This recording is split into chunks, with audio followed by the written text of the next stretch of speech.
And still Ricky Villa. What a fantastic run. He scored. Amazing goal. Some players announced themselves with noise.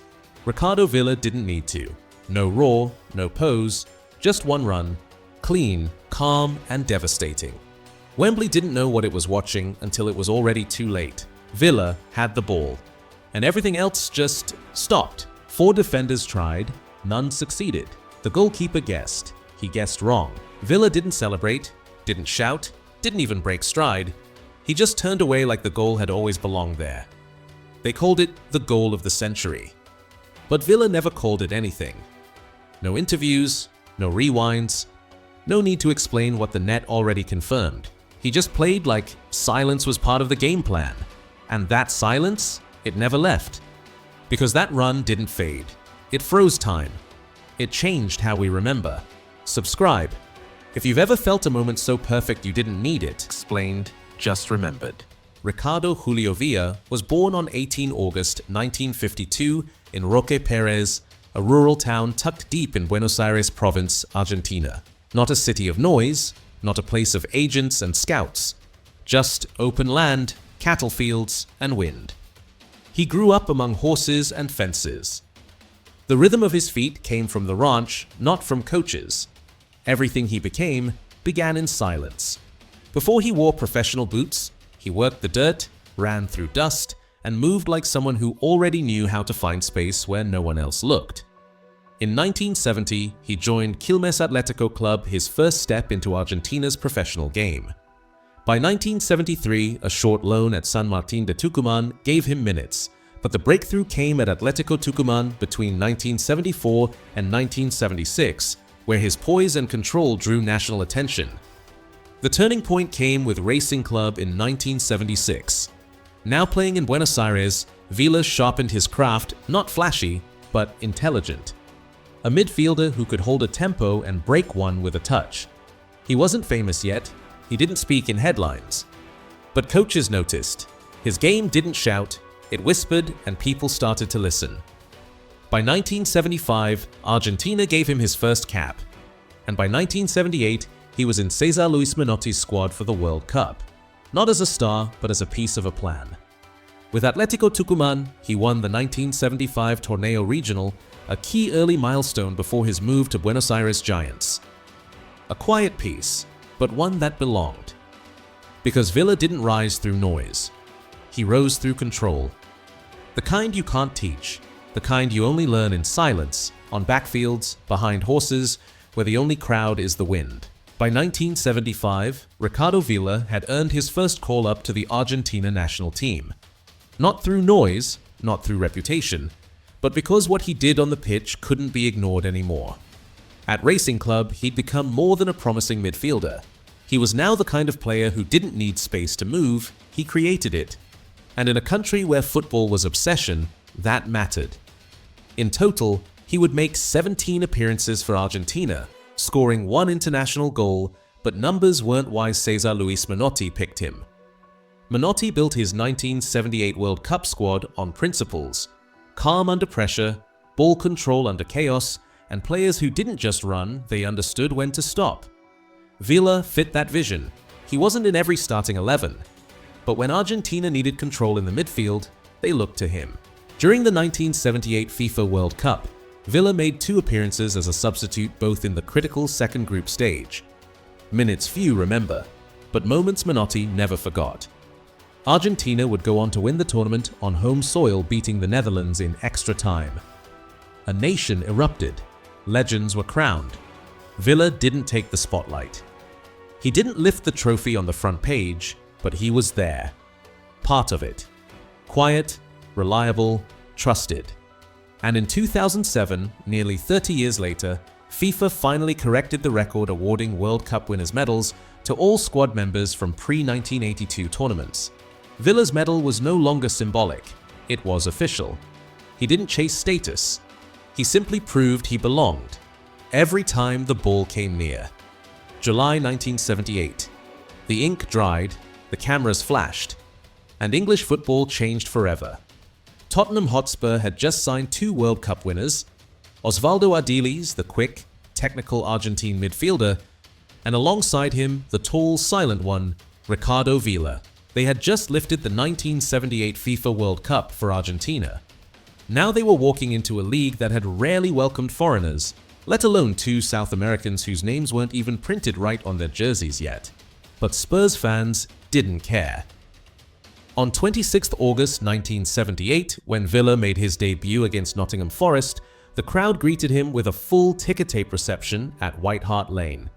It didn't matter that Spurs lost 4-1, it didn't matter that it was raining. It didn't even matter that Villa's name was still unfamiliar to the press.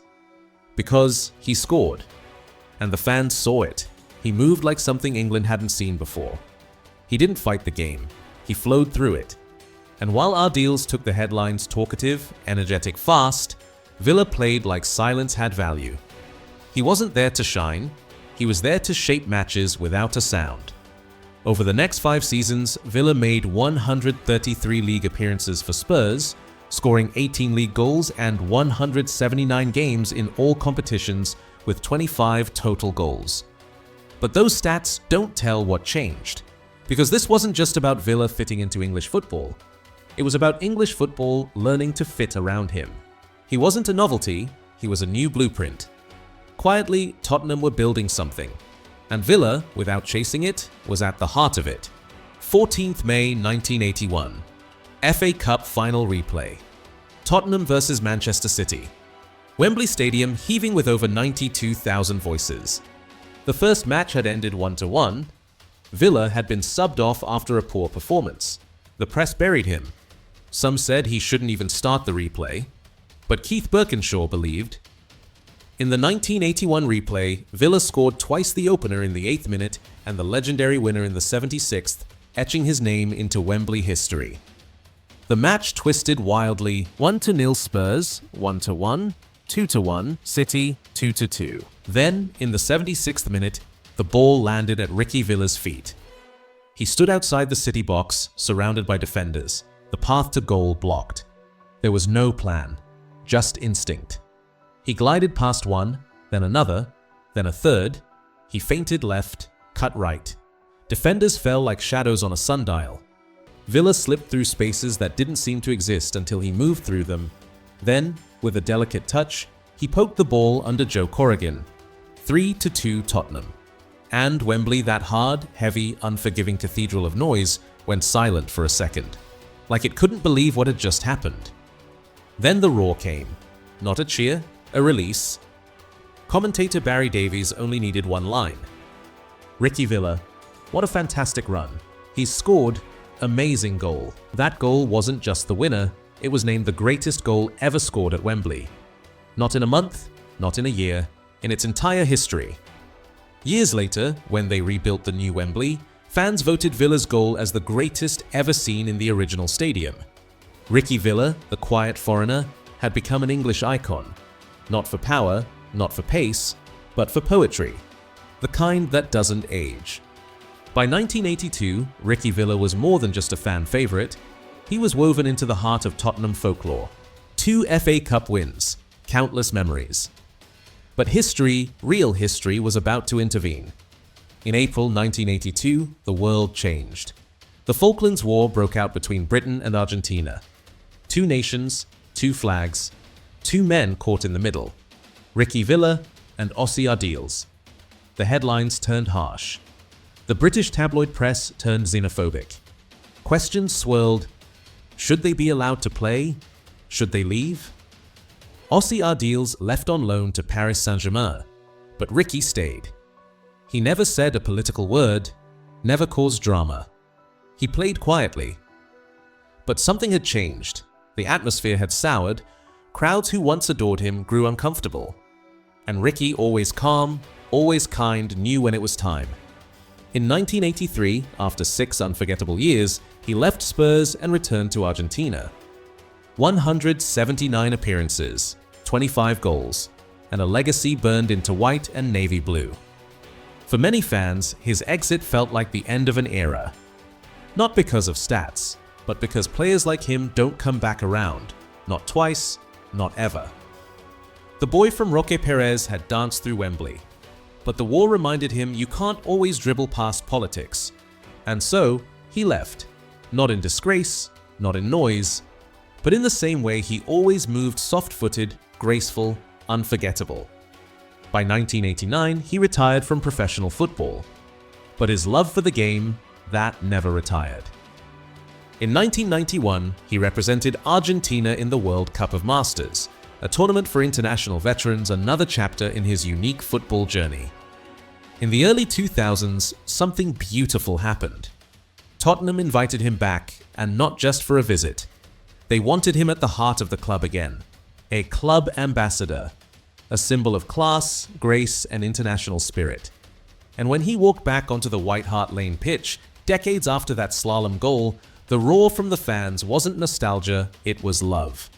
And Ricky, he never stopped being that kind soul. In interviews, he remains humble, gracious. He speaks warmly of Tottenham, of English fans. After Spurs, he moved to the United States, joining the Fort Lauderdale Strikers, NASL, 1983. He then had a brief spell at Deportivo Cali, 1984 to 1985, before returning to Argentina to play for Defensa y Justicia, 1986 to 1989. In the 1990s, he briefly entered politics in Argentina, showing his desire to influence change beyond the pitch. Since 2005, he has served as the technical secretary of Talleres de Córdoba, contributing to the game from behind the scenes. Villa would later manage Defensa y Justicia in two separate stints, 1998 to 99 and 2012, continuing his connection to the club that welcomed him back home. Today, Ricky Villa lives in Villa Carlos Paz, a quiet town in the Córdoba province of Argentina. But every now and then, he steps onto the turf again, wearing a Spurs jacket, smiling. And you realize, in 2008, he was inducted into the Tottenham Hotspur Hall of Fame, immortalizing his place in club folklore. They remembered. They always remembered. Heroes never leave. They just walk slower. He never chased the spotlight, never needed to. Because when your name is sung in Buenos Aires and White Hart Lane, when your feet once danced past Manchester City at Wembley, you've said enough. Ricky Villa's football was his language. His goals were his message. His humility was his legacy. A man who didn't just play for clubs but became part of their soul. And if you still remember that FA Cup final in 1981, then you already know. Some players fade, others leave a trail of light. Subscribe if these names still matter to you, because here they never fade.